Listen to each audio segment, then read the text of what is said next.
اور صدر کہہ لیجیے آپ کسی محدود بار کے اشرفیہ کے استاذ حضرت علامہ مفتی ساجد علی صاحب اللہ کی ذات ہے، ان کو ساتھ لے کر کے حضرت بہت کام کر رہے ہیں۔ حضرت مجھے معلوم ہوا، بتایا گیا کہ آنے والے سال میں یعنی عید بعد انشاءاللہ ان کے مدرسے میں دورے تک کی بھی تعلیم دی جائے گی، یعنی جو بچیاں ابھی ثالثہ رابعہ میں ہیں فضیلت تک، دورے تک بخاری شریف وغیرہ سب پڑھائی جائے گی۔ آپ سبھی حضرات اپنے بچیوں کو سوائج پارک احمدیہ برکاتیہ جو ادارہ ہے اس میں بھیجنے کی کوشش کریں۔ اللہ تعالیٰ اس ادارے کو دن دونوں رات چوگنی اور ترقی کا فرمائے، آمین کہہ دے ذرا محبت کے ساتھ۔ تو ایسا کام مدارس کے حوالے سے علماء نے کیا ہے۔ اب آپ سب کے سامنے اگر میں شعر پڑھوں گا تو اچھا خاصا ٹائم لگے گا، بس ایک بات مجھے کہہ کر کے آپ کے سامنے آپ کی خدمات میں حضور تاج الفقہا کو پیش کرنا ہے۔ محسن صاحب نے جیسے بڑی ذمہ داری سے ایک جملہ کہہ دیا ہے، ویسے معاصراج علیمی صاحب قبلہ ایک جملہ میں بھی بڑی ذمہ داری سے بیان کرتا ہوں، اور ہر جگہ جہاں حضور مفتی صاحب قبلہ ہوتے بھی ایک ہفتہ پہلے صحیح بڑھارہ میں نے حضرت کی تقریر سنا ہے، آج آپ کے محدود بار میں حضرت کا بیان سننے کا موقع ہے۔ انشاءاللہ ایک ہفتہ کے بعد مجھے حیدرآباد جا کر کے حضرت کی تقریر سننی، پھر ایک ہفتہ بعد کتھک پوروا کے جلسے میں حضرت کی دستبوسی کرنے کا شرف ملے گا۔ اللہ کا شکر ہے سال میں کئی جلسوں میں حضرت کا بیان ہم لوگ سن ہی لیتے ہیں، مگر آج آپ کو سننے کا موقع ملا ہے۔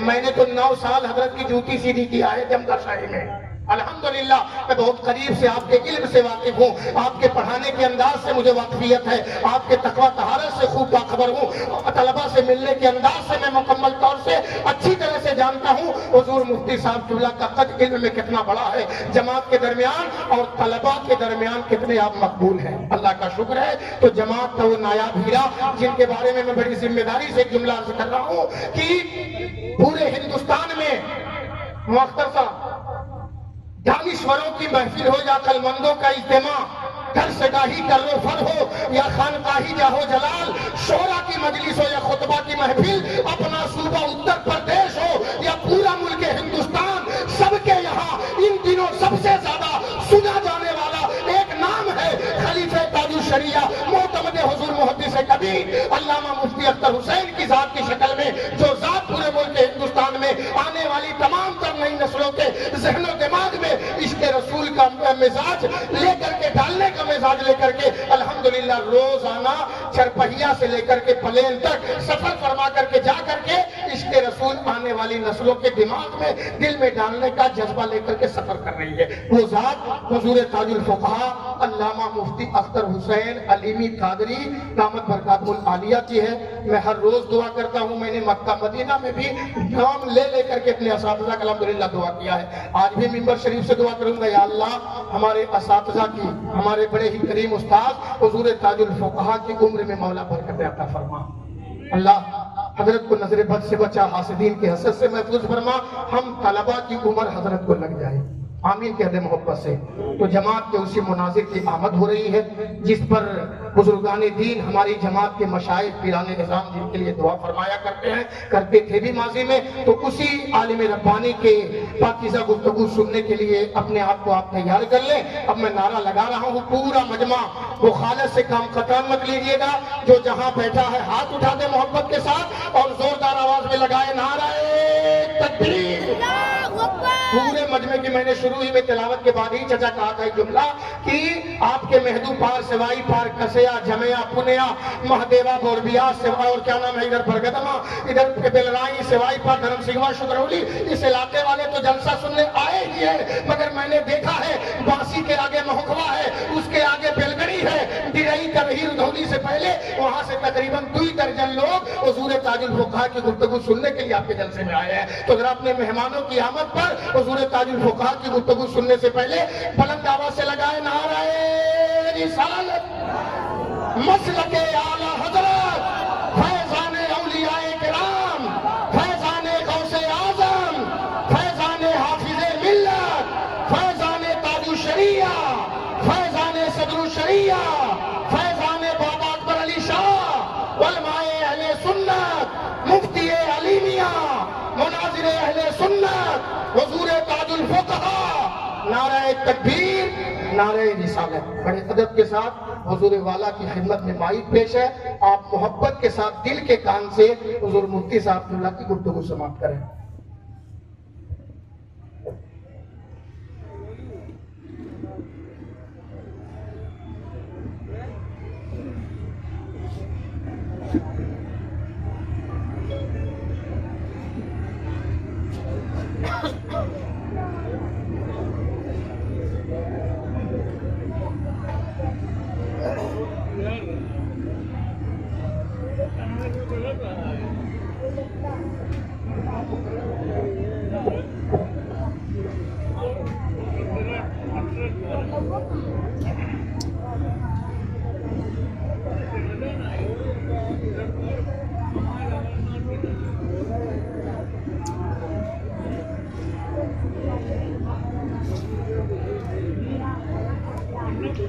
الحمد لله الحمد لله الذي أبدع الأخلاق والأرضين، والصلاة والسلام على من كان نبيا وآدم بين الماء والطين، وعلى آله الطيبين وأصحابه المطهرين وعلماء أمته أجمعين، أما بعد. أعوذ بالله من الشيطان الرجيم، بسم الله الرحمن الرحيم. والعصر إن الإنسان لفي خسر إلا الذين آمنوا وعملوا الصالحات وتواصوا بالحق وتواصوا بالصبر. صدق الله العظيم وصدق رسوله النبي الأمين الكريم، ونحن على ذلك لمن الشاهدين والشاكرين، والحمد لله رب العالمين. منبر پاک پر تشریف فرما علماء کرام، طلبہ علوم نبوت، حاضرین باوقار، السلام علیکم ورحمۃ اللہ تعالی وبرکاتہ۔ وعلیکم السلام ورحمۃ اللہ وبرکاتہ۔ حضرات،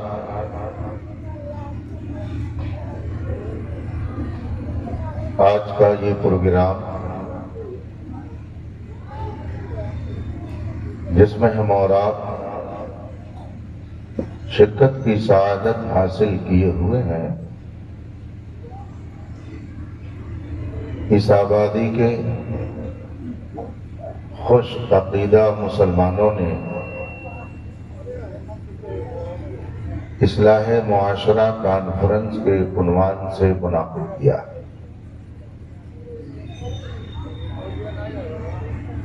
مبارکبادی کے قابل ہیں وہ سب حضرات جنہوں نے اس پاکیزہ بزم کو سجانے میں جد و جہد کی، اپنی سرگرمی دکھائی، محنت کی، اور یہ پاکیزہ ماحول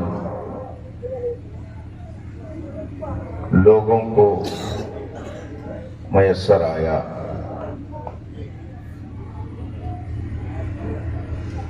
خاص کر عزیزہ مولانا احسن امجدی سلمہ نے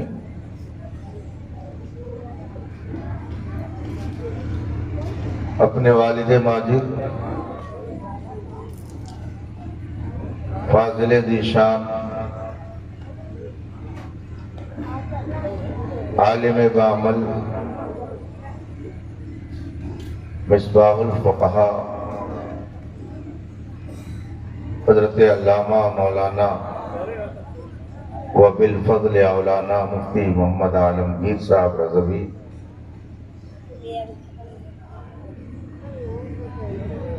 نائب مفتی صوبہ راجستھان کے توسط سے بار بار اس بزم میں شرکت کی گزارش کی۔ آپ سب کی نمائندگی کرتے ہوئے انہوں نے مجھ سے فرمایا، آپ سب کی خواہش کے احترام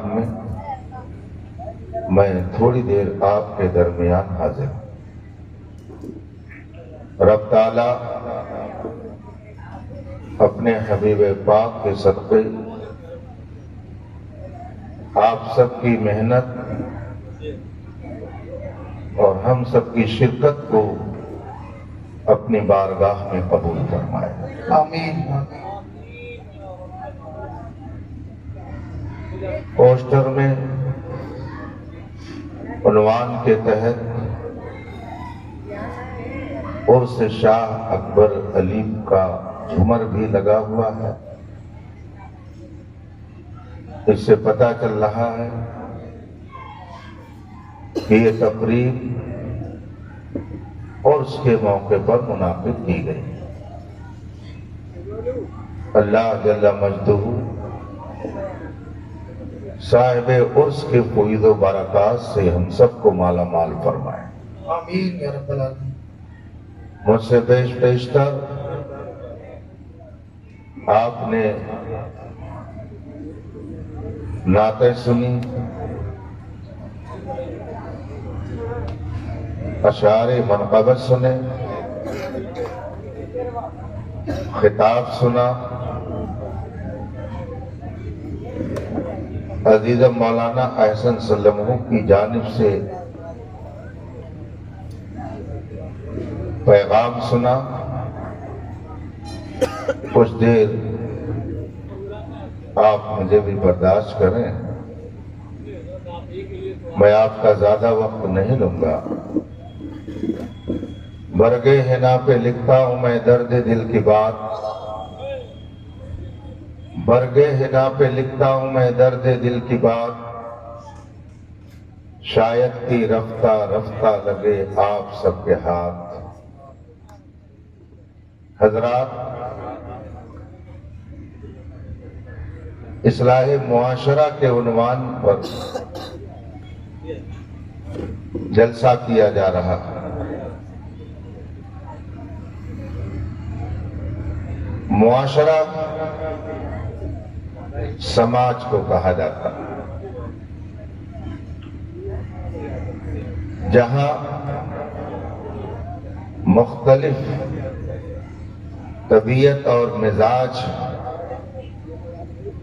اور خیالات کے لوگ مل جل کر زندگی بسر کرتے ہیں۔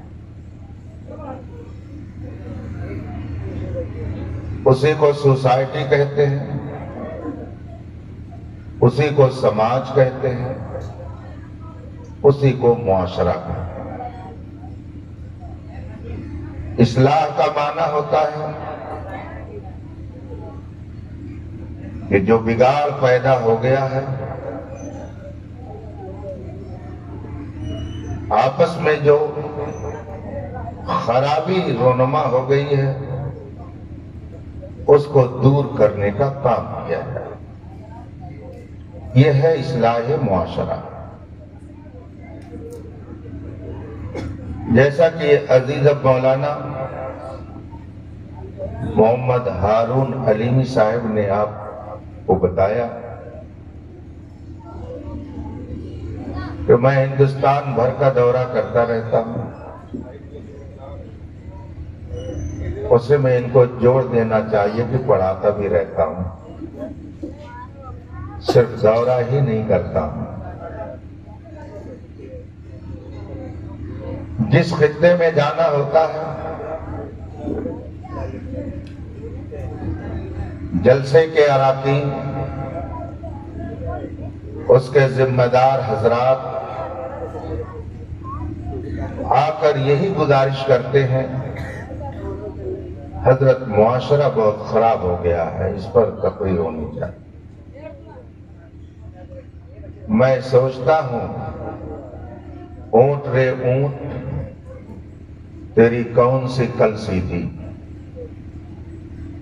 معاشرے کے اندر پھیلی ہوئی برائیوں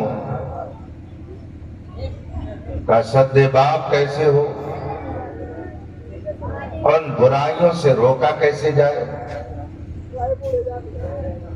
دانشور حضرات، علماء اور مفکرین اپنے اپنے طور پر تدبیریں بتاتے بھی ہیں، عمل کرتے بھی ہیں اور کراتے بھی ہیں، لیکن دیکھا یہ جا رہا ہے کہ مرض بڑھتا گیا جو دوا کی۔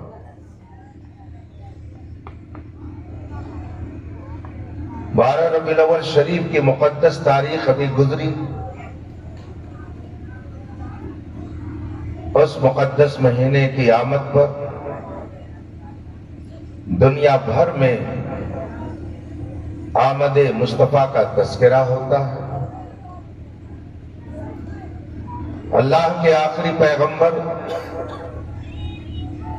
حضرت محمد مصطفیٰ صلی اللہ علیہ وآلہ وسلم کی سیرت طیبہ سنائی جاتی ہے. دنیا کے اندر اس وقت کیا برائیاں پھیلی ہوئی تھیں، حالات کیسے تھے، وہ قوم کو بتائے جاتے ہیں. لیکن جگہ جگہ کے تجھے تھک چکے ہیں ہنگامے، نشاط لذت خواب گراں بدل ڈالو. غلط روی سے منازل کا بوجھ بڑھتا ہے، مسافروں روش کارواں بدل ڈالو. رسول پاک صلی اللہ علیہ وسلم کی بعثت سے پہلے جو زمانہ ہے اسے تاریخ میں زمانے جاہلیت کہا جاتا ہے. اسے دور جہالت سے تعبیر کیا جاتا ہے. رسول پاک صلی اللہ علیہ وسلم سے پہلے جو دور ہے تاریخ میں اسے دور سیاہ کہا جاتا ہے، قرن اسود کہا جاتا ہے. اندھیرا زمانہ،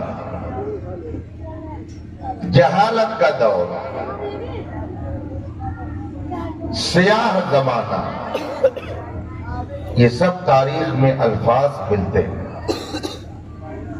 سوال یہ پیدا ہوتا ہے کہ آخر اس زمانے کو زمانے جہالت کیوں کہا گیا؟ اسے دور جاہلیت سے تعبیر کیوں کیا گیا؟ کیا اس زمانے میں پڑھے لکھے لوگ نہیں تھے؟ کیا اس وقت خطیب اور شاعر نہیں تھے؟ تاریخ اٹھا کر کے دیکھیں، آپ اس میں پائیں گے کہ اس زمانے میں بڑے بڑے خطیب پائے جاتے تھے. اور ایسا نہیں کہ ان کے پاس زبان نہیں تھی، فصیح و بلیغ شاعر تھے، بہترین خطیب تھے، گھن گرج خطابت کے مالک تھے. ان کی شاعری کا حال یہ تھا کہ سال میں ایک مرتبہ ایک میلہ لگایا جاتا، شاعروں کو جمع کیا جاتا اور ان کے اشعار سن کر انہیں داد دی جاتی، اور جس کا شعر سب سے اعلیٰ ہوتا اسے نمایاں مقام پر لٹکایا جاتا. روایتوں کے مطابق خانہ کعبہ کے گیٹ پر اسے لٹکایا جاتا. تاریخ لکھنے والے بتاتے ہیں کہ سبع معلقات ایک کتاب ہے جو شاعری کا مجموعہ ہے، جس میں اشعار جمع ہے. وہ اسی طرح سے اکٹھا کیے گئے تھے. آج کوئی عربی ادیب بننا چاہے تو اسے وہ کتاب پڑھائی جاتی ہے. سبع معلقات درس نظامی میں پڑھائی جاتی ہے، اور اس کتاب کے اندر جو اشعار ہیں وہ زمانے جاہلیت کے اشعار ہیں. اور بھی اشعار ہیں. شاعر کے علاوہ بہترین تقریر کرنے والے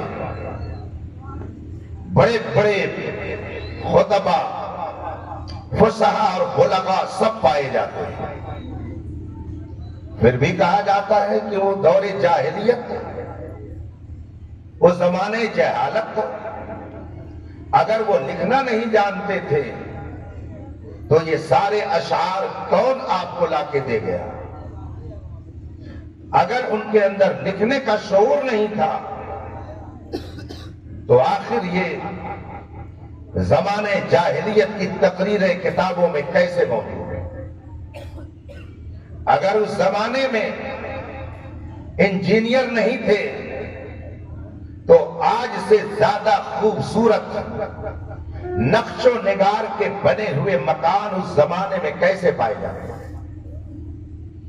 اگر بڑے بڑے حکیم اور ڈاکٹر نہیں تھے تو آخر کوڑھیوں کو علاج کر کے ٹھیک کرنے والے کہاں پائے جاتے ہیں؟ یہ سب موجود تھے، مگر پھر بھی کہا جاتا ہے کہ وہ زمانے جہالت، اسے کرنے اسود کہا جاتا ہے، وہ سیاہ دور کہا جاتا ہے، تاریخ زمانہ کہا جاتا ہے۔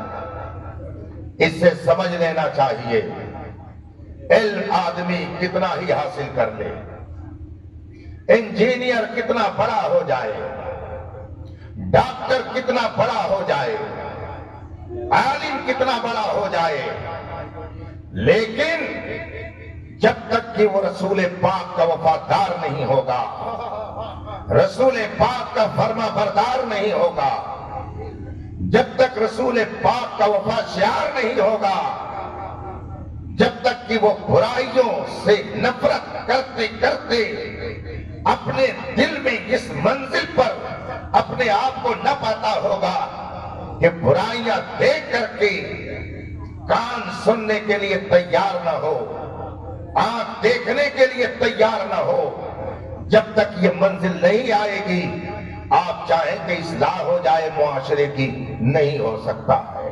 کہ محمد سے وفا تو نے تو ہم تیرے ہیں، یہ جہاں چیز ہے کیا لوح و قلم تیرے ہیں۔ ہم یہ دیکھتے ہیں عرب کے لوگ پڑھے لکھے بھی تھے، ڈاکٹر بھی تھے، انجینئر بھی تھے۔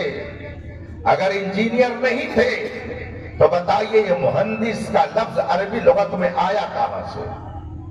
اگر ڈاکٹر نہیں تھے تو طبیب کا لفظ آیا کہاں سے؟ اگر دانشور نہیں تھے تو مفکر کا لفظ آیا کہاں سے؟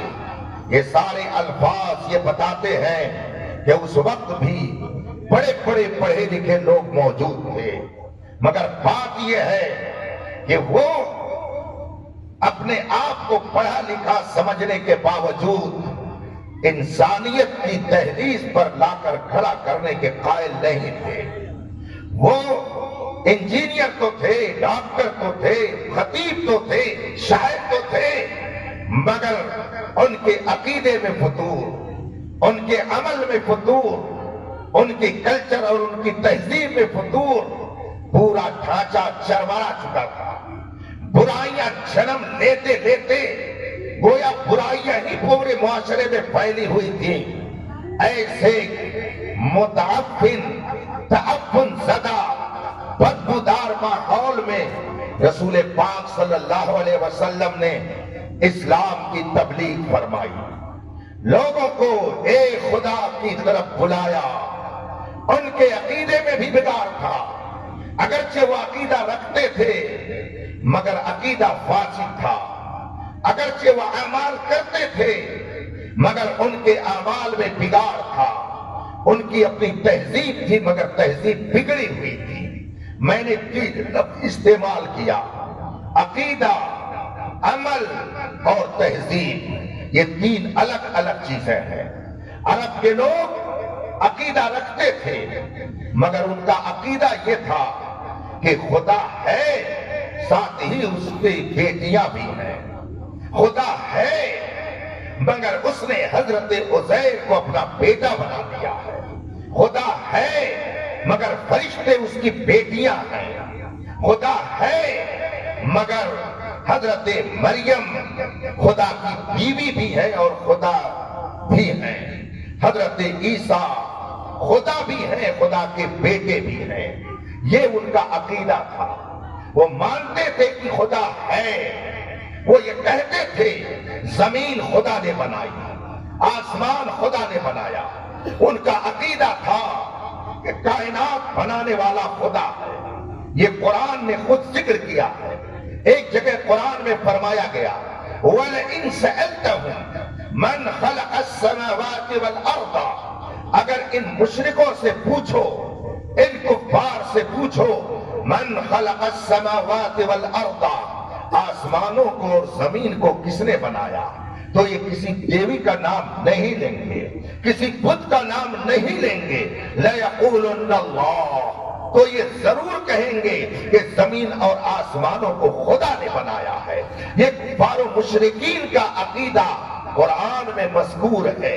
اس کا مطلب ہے کہ وہ خدا کے وجود کے قائل تھے، ان کا عقیدہ تھا زمین اور آسمان کو خدا نے بنایا، مگر اس عقیدے میں فتور آ گیا۔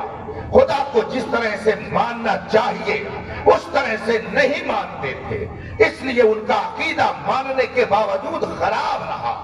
خدا کو جس طرح سے ماننا چاہیے تھا انہوں نے اس کے خلاف اپنی طبیعت سے عقیدہ بنا لیا، اس لیے قرآن نے ان کی تردید کی۔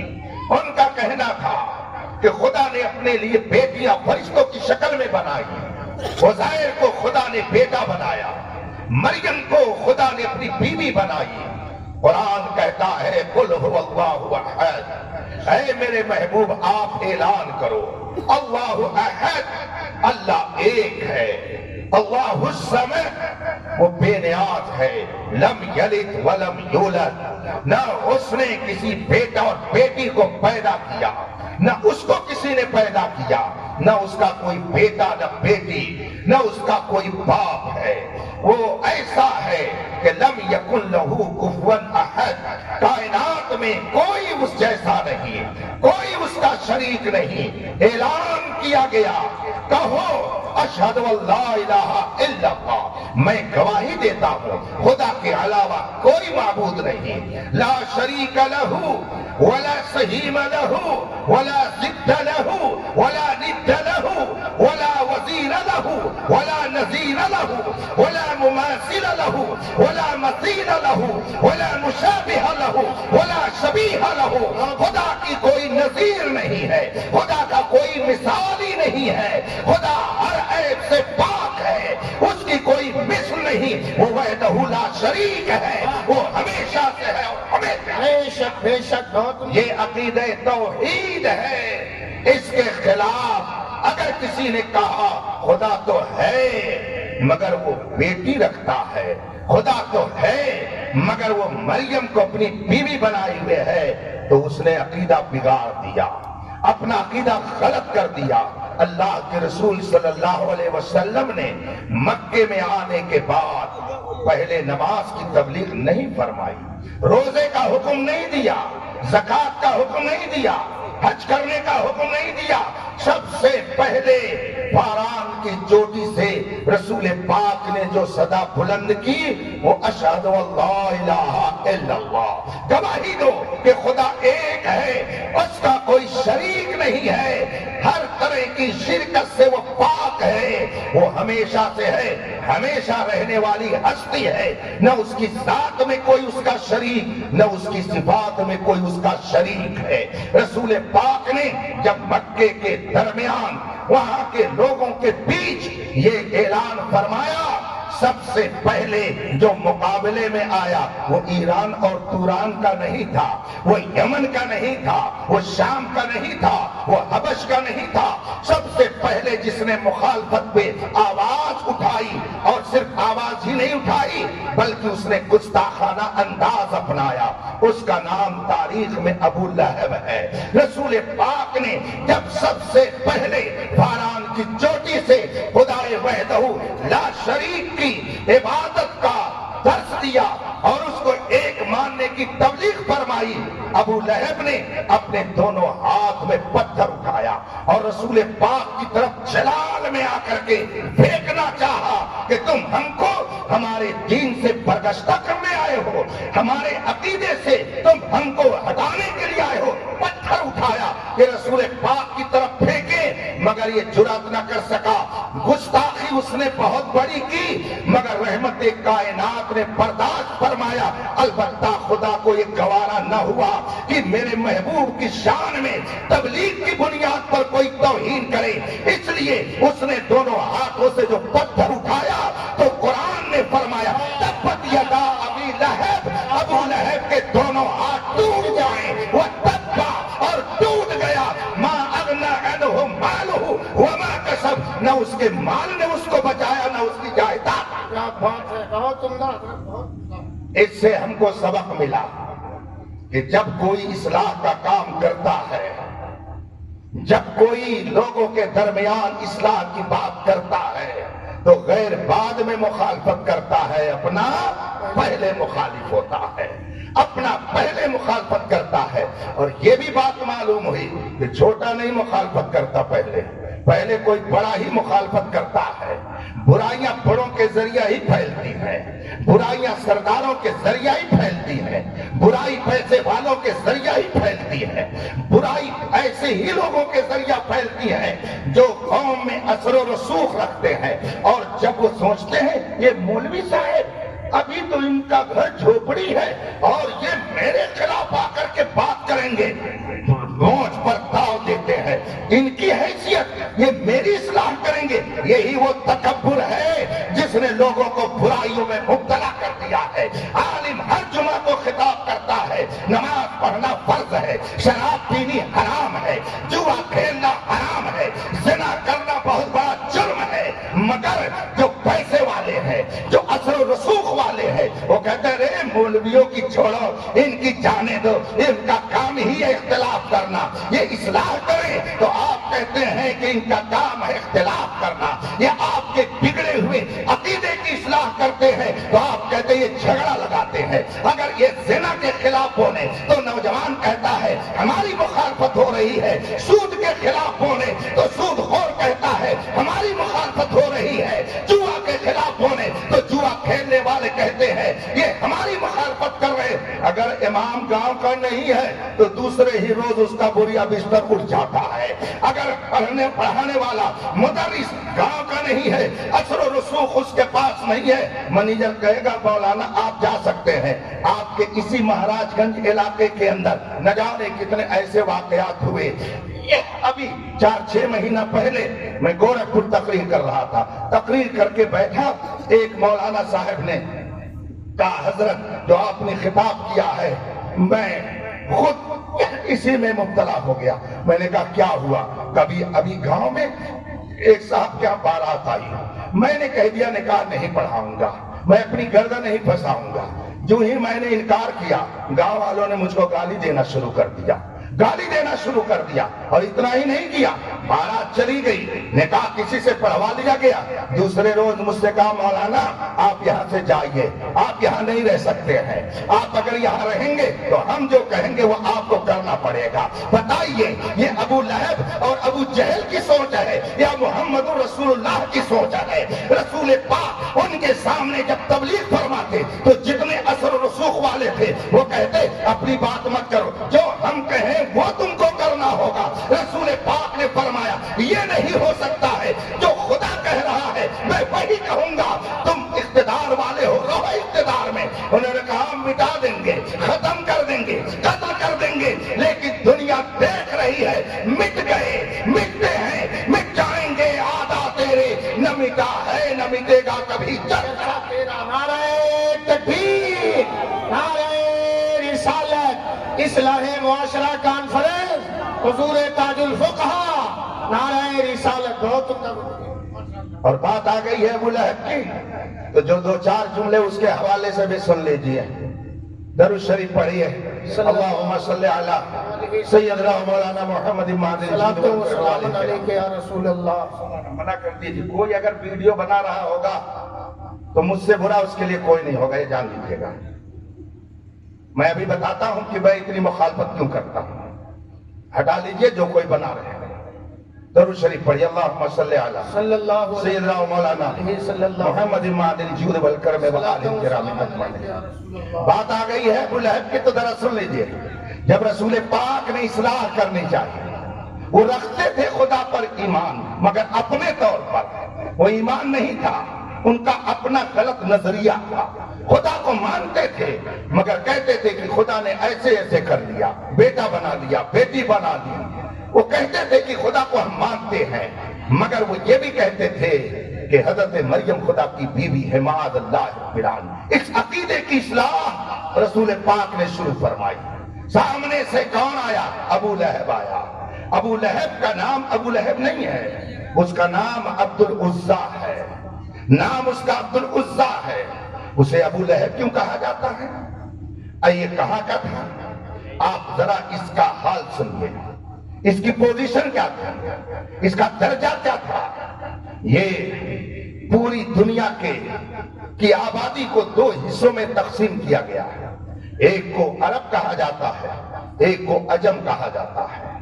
عرب اور عجم میں رتبہ بلند عجم کا ہے، عرب کا ہے۔ یہ عربی تھا، عربی خطے کا تھا، یہ ایک نسبت تھی اس کی۔ دوسری نسبت یہ کہ عرب کا کچھ علاقہ حجاز کہا جاتا ہے، جو اس خطے میں سب سے اہم مانا جاتا ہے۔ یہ حجاز کا رہنے والا تھا، اور حجاز میں شہر مکہ اور مدینہ آتے ہیں۔ یہ مکہ کا رہنے والا تھا۔ اس وقت تک مدینے کی کوئی ابھی پوزیشن ہی نہیں تھی، ابھی تو سب کچھ مکہ ہی مانا جاتا تھا۔ تو رہائش کے اعتبار سے، مکان کے اعتبار سے، علاقہ اور ایریا کے اعتبار سے یہ عربی تھا، ایک فوقیت۔ حجازی تھا، دوسرا رتبہ۔ مکی تھا، یہ تیسرا رتبہ۔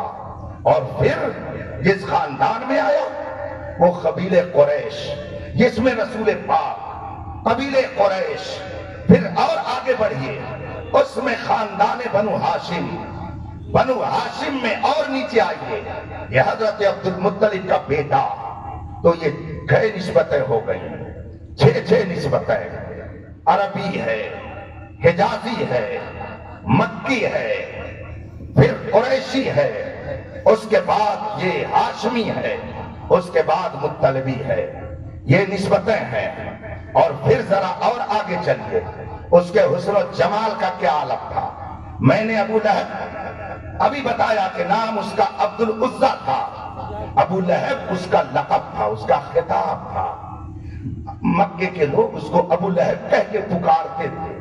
لہب کا معنی ہوتا ہے آگ کا شعلہ جس میں دھواں نہ پایا جائے۔ ابو لہب کا مطلب ہوا شعلہ والا۔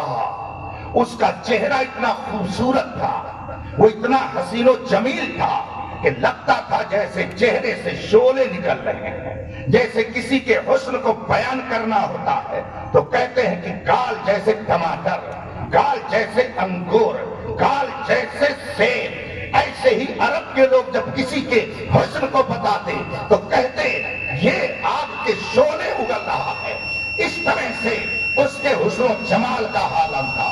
وہ اتنا حسین و جمیل تھا، اتنا خوبصورت تھا کہ اس کو ابو لہب کہا جاتا تھا، شعلوں والا۔ یہ اس کے حسن کا عالم تھا۔ اور ایسا بھی نہیں کہ گاؤں کا فقیر تھا، مفلس اور قلاش تھا، ایسا نہیں۔ قرآن کہتا ہے ما اغنى عنہ مالہ، اس کے مال نے اس کو نہیں بچایا۔ تو ابو لہب کے لفظ سے سمجھ میں آیا کہ حسن و جمال والا تھا، اور ما اغنى عنہ مالہ سے سمجھ میں آیا کہ وہ مال والا تھا۔ اور آگے فرمایا گیا وما کسب، جو اس کی کمائی برابر تھی، اس کا مطلب وہ زمین جائیداد والا تھا۔ اتنی ساری نسبتیں اس کے ساتھ تھی۔ اور پھر جب مال والا تھا، حسن و جمال والا تھا، قریشی تھا، ہاشمی تھا، مطلبی تھا، تو صرف اتنا ہی نہیں بلکہ مکے کے لوگوں کا سردار تھا، سرداروں میں مانا جاتا تھا۔ مگر کیا وجہ ہے، کیا سبب ہے کہ اتنی ساری نسبتیں ہونے کے باوجود وہ لائق تکریم نہیں ہو سکا؟ اتنی ساری نسبتیں ہونے کے باوجود وہ ہماری نظروں میں قابل احترام نہیں ہو سکا۔ تبت یدا ابی لہب کا طوق اس کے گلے میں اللہ نے ڈال دیا۔ وجہ کیا تھی؟ اس کا مال دھرا رہ گیا، اس کا حسن دھرا رہ گیا، اس کی چودراہٹ دھری رہ گئی، اس کا اس خطے میں بڑا ہونا دھرا رہ گیا۔ بات یہ ہے کہ وہ مصطفیٰ کا مخالف ہو گیا، رسول پاک کا دشمن ہو گیا، ان کا فرما بردار نہیں بن سکا۔ اس سے معلوم ہوا گاؤں کے چودھری بنے ہو بنے رہو، مینیجر بنے ہو بنے رہو، متولی بنے ہو بنے رہو، اگر مصطفیٰ کے وفادار نہیں ہو تو تمہیں عزت نہیں مل سکتی ہے، عزت ملے گی تو مصطفیٰ کی سچی خدا ملے۔ آپ کہتے ہو اصلاح معاشرہ ہونا چاہیے، اصلاح کون کرے گا؟ فرشتے آئیں گے آپ کے بیچ میں، جنات آپ کے بیچ میں آئیں گے۔ کس کے لڑکے عیاشی کرتے ہیں، کس کے لڑکے بدکاری کرتے ہیں؟ غریبوں کے کہ پیسے والوں کے؟ سب سے پہلے برائیاں کس کی طرف سے آتی ہیں؟ سب سے پہلے قوم میں برائیاں کن کی طرف سے پنپتی ہیں؟ غریبوں کی طرف سے نہیں، پیسے والوں کی طرف سے، غریبوں کی طرف سے نہیں، اقتدار والوں کی طرف سے۔ چونکہ پیسہ آیا دماغ خراب ہو گیا، علم آیا دماغ خراب ہو گیا، حسن آیا دماغ خراب ہو گیا۔ ارے میں تو ایسے ہوں، میرے خلاف کوئی بول لے۔ حضرت سیدنا امام غزالی رضی اللہ تعالی عنہ نے اسی لیے گھمنڈیوں کا بہت شاندار علاج کیا ہے۔ فرماتے ہیں اے گھمنڈ کرنے والے، کس چیز پہ تو گھمنڈ کرتا ہے؟ اپنے علم پر بہت قابل بن گیا ہے، بہت بڑا عالم ہو گیا ہے۔ امام غزالی فرماتے ہیں اے اپنے علم پر گھمنڈ کرنے والے، بتا تو جنت میں جائے گا کہ جہنم میں جائے گا؟ آپ یہ لوگ بتا دیجئے۔ آپ کی آبادی تو ماشاءاللہ علم کا شہر ہے، اسٹیج پر بھی سب بیٹھے ہوئے ہیں اہل علم، چاہے مجھ کو آپ اپنے میں شامل کر لیے چاہے ادھر کریے، میں ہر طرف سیٹ ہو جاؤں گا، میرے لیے کوئی مسئلہ نہیں ہے۔ آپ اپنے میں بیٹھائیں میں بیٹھ جاؤں گا، یہاں بیٹھائے ہیں تو یہاں بیٹھا ہوا ہوں، ہم سب مل کر کے ذرا جواب دے دیں کہ ہمارا ٹھکانہ کیا ہے، جنت میں جائیں گے کہ جہنم میں؟ کہتے کچھ نہیں پتا، یہ تو بہت ہوشیار لڑکا ہے، چلا دے جہنم میں۔ لکھتا ہے کہ مائی بپا یہ روزوں کا سکھاوت ہے جہنم میں جائیے، تے جہنم میں جائیے، یہی نہ کوئی بولا تھا اتنی تیز سے۔ بیٹے وہی نقل کرتے ہیں جو ماں باپ کرتے ہیں، شاگرد ویسے ہی چلتا ہے جیسے استاد چلتے ہیں، شاگرد وہی فکر اپناتا ہے جو استاد بناتے ہیں۔ اللہ لوگوں کی اصلاح فرمائے۔ کہاں جائیں گے، جنت میں کہ جہنم میں؟ کوئی ہے جو گارنٹی سے کہہ دے میں جنت میں جاؤں گا؟ آئے ذرا سامنے پتا چل جائے گا بھی۔ امام غزالی فرماتے ہیں اے اپنے علم پر گھمنڈ کرنے والے، بتا تیرا ٹھکانہ کیا ہے، آخرت میں تیرا ٹھکانہ کہاں ہے؟ جنت میں جائے گا کہ جہنم میں؟ عالم خاموش ہے، ڈاکٹر بھی خاموش، انجینئر بھی خاموش، پروفیسر بھی خاموش، مرید بھی خاموش، پیر بھی خاموش، سب خاموش، کوئی نہیں بتا پا رہا کہ کہاں جاؤں گا، جنت میں جاؤں گا کہ جہنم میں جاؤں گا، کچھ نہیں علم ہے۔ امام غزالی فرماتے ہیں اے اپنے علم پر گھمنڈ کرنے والے، بتا تیرا آخرت میں ٹھکانہ کہاں ہے؟ اور اگر تو نہیں جانتا تو کم از کم غور تو کر، جب تجھے ابھی اتنا علم نہیں ہے کہ میرا ٹھکانہ کہاں ہے تو علم پر گھمنڈ کرنا یہ تیرے لائق نہیں ہے، اس لیے کہ تو ابھی اتنا ہی نہیں جانتا ہے تیرا ٹھکانہ کیا ہے تو تیرا علم کتنا ہے کہ تو اس پر گھمنڈ کر رہا ہے۔ اس لیے اس علم اس قابل نہیں ہے کہ تو اس پر گھمنڈ کرے اور کہے میں ڈاکٹر ہوں، یہ مولوی صاحب آ کر ہم کو سمجھائیں گے، میں دنیا پڑھ کر کے آیا، روس اور فلاں جگہ پڑھ کر کے آیا، امریکہ اور یورپ میں پڑھ کر کے آیا۔ مولوی صاحب تو عمر ڈوبا، زیادہ سے زیادہ اور بڑے ہوں گے تو رونا ہی